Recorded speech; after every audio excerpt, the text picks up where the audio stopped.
All right, welcome back, everybody, into another Three Mob podcast. I am John Kurtz, joined as always by Derek Young from K-State Online and Cole Manbeck. We are extremely excited to have another member of the K-State men's basketball coaching staff with us today. It is Jareem Dowling. He was the first assistant head coach that was hired by Jerome Tang when he took over, and excited to have him now join the club of Three Mob official guests. So, Jareem, thank you for making some time for us today. You may not expect this as the first question out of the chute, but my favorite thing about you since you've come on as an assistant at K-State has been following your IG. You are an incredibly fun follow on Instagram. Have you always been this active on it? Like, take us through your strategy behind how you use Instagram. Honestly, my strategy behind Instagram is to leave what's the word I'm looking for? Like a life photo album that can't be erased. That's how I look at Instagram. And I use it to communicate with my family back home in the islands where they get to see me doing something. That way it saves me having to talk to 50 people so they can just look and message me and say, oh, you're here today or you're doing this today. And also, whatever school I'm working at the time, it's a way for me to brand that school and show you how cool the school is and how cool the people that I'm working with on a daily basis are, and just show us in a different light, because everybody associate coaching or their profession with just being one way. And I think it's important for me to be who I am every day of the week. That way I'd never catch anybody by surprise because oh, that's just Reem, I don't want to be one person when I'm in the building and then a different person when I'm out of the building. I want to be consistently who I am every day. Well, I love that. And it comes across very well and it's very apparent there. And the other thing is, I think as fans, media members, et cetera, whatever, like we're all on Twitter, right? That's like our demographic to a T, but the kids are on Instagram, right? I mean, so that has to be another connection point, I would imagine, in the recruiting world as well. Absolutely. Yeah. The kids, they follow, they like rap music, they like nice cars, and they like all that stuff. And, I still think I'm young, even though my wife calls me old every day. And, the kids think I'm young because they think I'm hip to what's going on. So as long as the kids think I'm young, I'm going to keep posting it and showing the sneaks that Bailey is wearing, in the office. She had the best sneaks on today in the office. So I posted it, because she had everybody looking ashamed today. So I'm all about bragging about the people that I'm around and branding whatever school I'm at, to be the best place to be. Coach, since he signed, I know we can probably talk about him now. I know you were involved in recruiting Naquan Tomlin pretty heavily. Just what kind of things did he bring to the table that really excites you guys as a staff? Just who he is character-wise. Character-wise, he's unbelievable, humble kid. He loves his mom dearly. He cares about his siblings. And if you can find an individual that cares about their mom and their siblings the way he do, he'll be able to care for his teammates the same way. And those are, characteristics that Coach Tang wants in the program. And, basketball is easy for him. But, who he is as a human being is an All-American. And those are the type of kids that we want to bring here to, wear this great jersey here at K-State. And then another one was Jarrell Colbert. He was your first commitment, obviously, first visitor. You guys have had a lot of success with the visitors on campus. How significant was him to kind of break the dam and be that first guy for you guys and get it rolling? It was good, man. I mean, the hardest thing when something is new is for people to want to try it out. And the first guy is, scared. And he wanted to be a pioneer. He wanted to set the trend. And we welcomed it with open arms. And since then, a few other guys have followed, and I just think that it shows, he had a long-lasting prior relationship with Coach Tang where he knew him, I think, since his 8th grade year. And it just pays dividends to be a good person. And even if you don't get them the first time around, especially in this new market, you can get them the second time around. Coach, when I look at your roster, the guys that you've signed, returning guys, you've got Ish back at 6'8". You've got Colbert at 6'9". You got Tomlin at 6'8". You got Manning at 6'8", and I know you got a couple visitors with some size and length. Is length a priority for you guys? Definitely. I mean, they don't call it the Big 12 for nothing, so it's definitely a priority. But shooting, skill set, those are also major priorities too. As you can tell, the game of basketball has changed so much to where it's positionless now. So just having guys that can guard multiple people is more important than just having size now. It's not just the game on the court that has changed right now. It's also the game off the court with NIL and everything that you're dealing with the transfer portal, especially coming into a new job, a new school, and a new situation. Take me through what it's been like recruiting in this world and the situation that you're in right now. It's different.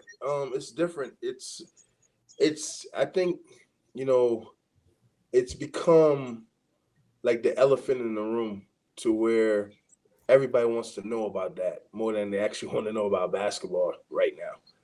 Which is I won't say it's sad, but it is what it is, and it just makes the conversation uncomfortable in a sense, because you're talking about money, and people are seeing other people saying that they're making this money, and they want to know what they can get, and some guys haven't even done anything, and they want to see where they can benefit. And trust me, I'm open for it, but you got to start somewhere, man. Like you got to put in some work to have people want to brand you and advertise with you, and guys just think that they should just get money, and that's not how it should be. It's a bad precedent in my opinion, where guys can just get money without performing, because I don't know anything in life that was ever given to me up front, other than my Pell check, when I was in college. Besides that, everything else you had to work for. Yeah, Coach, how much anxiety is there now when you're recruiting? We're in mid-May and you're only over half your roster filled. You have 5, 6 spots left to fill. How much anxiety does that cause, and what needs do you have left? Um, I wouldn't say it's anxiety.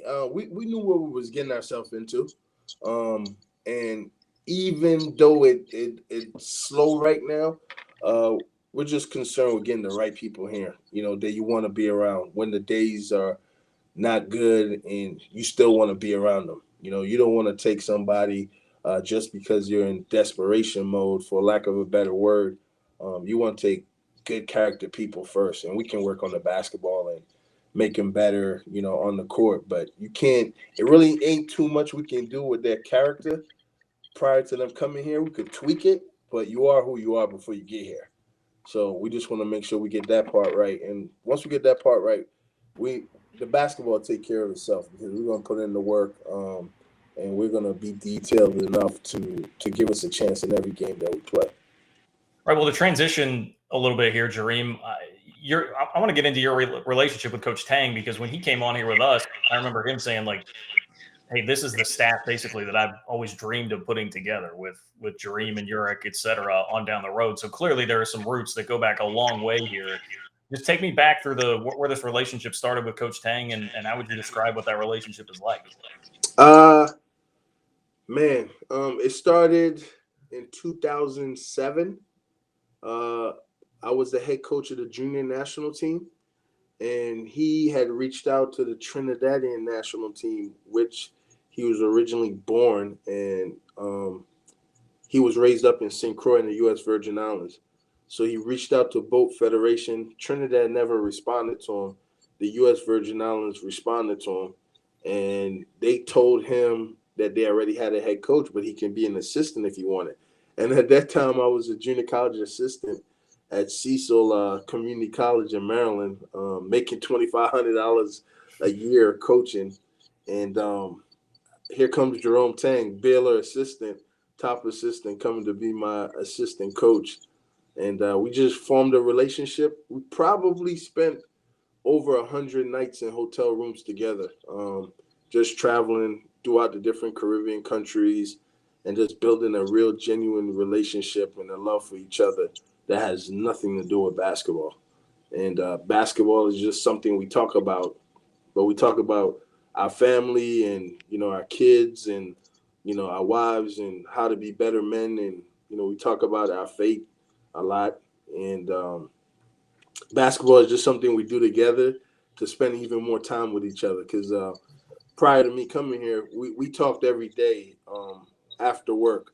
When he would drive home from Baylor and go home, I'll be at home and he'll call me and we'll talk for the rest of his ride home. So we just got 14 years of history of love for each other and commitment to each other and wanting the best for each other. So I'm happy to finally reciprocate the love for him and the unselfishness he showed to me in the last 14 years of coaching together with the Virgin Islands national team. Yeah, Coach, one more question about a new recruit that you brought in, Cam Carter. Just on the basketball court, what does he provide for you guys? Another guy that can handle the ball, another guy that can score, a guy that can guard multiple positions, a guy with some experience in the SEC, which is not an easy league to play in, a guy that, his ceiling is through the roof. And, we plan to pump some confidence into him and put some work into him. And I think a lot of people will be surprised at what he's going to bring to the table. Well, obviously, there's a lot of talk about the recruits and the transfers and all of that. But two guys that obviously have been key and are going to be key to what you do are Ishmael Massoud and Marquise Noel, who stuck around in a pretty difficult time, right? A coaching change and everything that's going on right now in college basketball. It's not an easy thing to do, and they seem to be your biggest supporters in terms of trying to rally recruits and people to come in here. What is that relationship like with those guys, and how much do they mean right now to the program? Unbelievable. Those guys, those two dudes, man. I know there's a lot of big time names out there on the All-Americans on the practice banner here. I'm looking out here, but those guys, the way they love this university and they love this school, you would think that we have coached them for 4 years. The love and the passion they have, and every time I see Ish and I see Marquise, I tell them, trust me, we are working tirelessly to give you the best possible teammates as humans and the best possible basketball players to play along you guys, because the love and the pride that they have for each other and as well as this coaching staff and this university. And we don't take it for granted in this market where people just get up and leave and take their ball and go home. These guys stayed, So we're loyal to them, and it's not going to just be for this season. It's going to be for the rest of their life. Love hearing that for sure. And I think K-State fans can definitely understand and relate to that as well. I want to touch again a little bit on your background as a coach, because you mentioned, like, hey, at one point in time, I'm sitting here making $2,500 a year to coach. Nothing was ever handed to me. And I was going through some of your bio, just looking at it before this interview. And I was like, man, this is a guy that really had to grind his butt off to get where he's at right now. What was that journey like for you to get to the point where you're sitting here today as a Power 5 assistant coach? It's actually humbling, man. It's humbling. It's unbelievable. It's why America is great. A lot of people like to see things through their eyes, but through my eyes, America and all the possibilities that you can do is unbelievable. To go from Cecil Community College and work through my career and get here to Kansas State in the Big 12, the best conference in America, and working for one of the best human beings I've ever met in my life. It's unbelievable. I don't know how else to describe it. Every morning I wake up, like I've been waking up ever since I moved to Manhattan.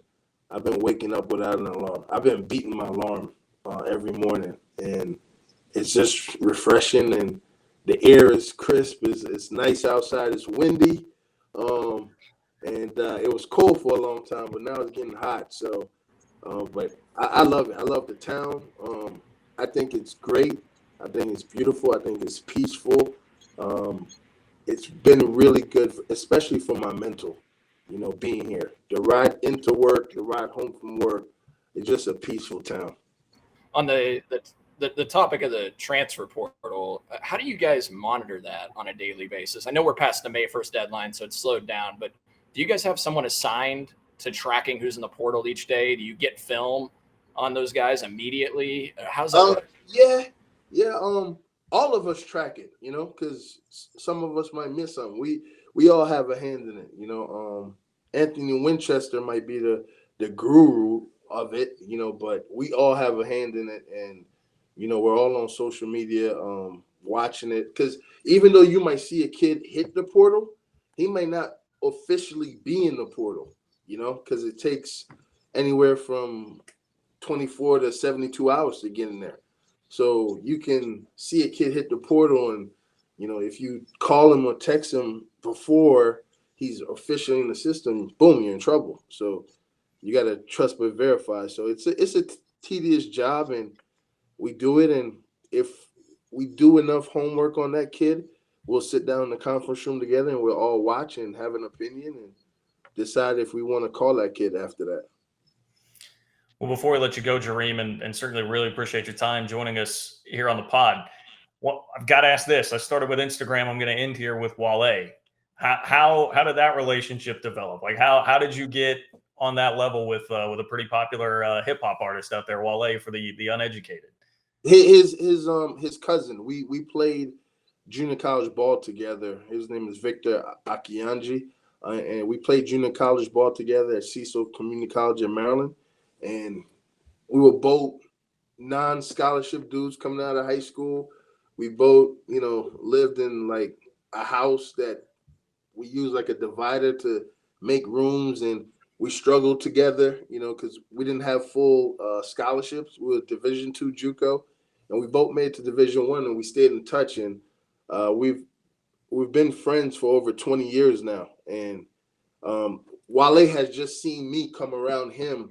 Like if he's in the town that I'm in, he would invite me to the concert, and I would go backstage and hang out. And now he actually know who I am, and we have a little conversation here and there. And when we went to the concert in Wichita, he gave me a shout out on stage, called my name on stage. I was kind of upset I didn't have it on video, but he told the fans he wasn't going to tell them what school I was at because I was in enemy territory, so that was kind of pretty cool, But it's a fun relationship. He got some K-State gear. He's going to be repping K-State. He's going to be down with us. He was down with me in North Texas, and now he's definitely going to be down with us here. And, the plan is to get him to a game and to get him to do a couple songs here at some point. Coach, not only do you have me on Instagram, you've got me getting modernized with Wale. I didn't know who he was. You can ask John. He makes fun of me. No, he's pretty good, man. He's one of the best rappers out there, especially lyrically. He might not be popular to people because the stuff that he raps about, but he's pretty deep, man. I really, really love his music, and I can vibe out to his music in a lot of different ways. He has the party, he has the love songs, he got a few hard rap songs, and he's just very versatile. Man, shout out to Wale. Ambition, my favorite Wale song. Absolutely. Yeah. Hey, well, Jareem, thank you for making time for us. I know you're busy. We really appreciate it. Excited to see you get going with everybody here at K-State, and enjoy Manhattan, man. Hey, thanks for having me. And if anybody cancels again, just call me up. I'll fill in. I got nothing to do. We got it. We'll put you on the list right next to Austin Carpenter. Yes. Okay. Okay. All right, guys. Thanks, man. All right. Take care, Jareem. Thanks, man. Thanks, Coach.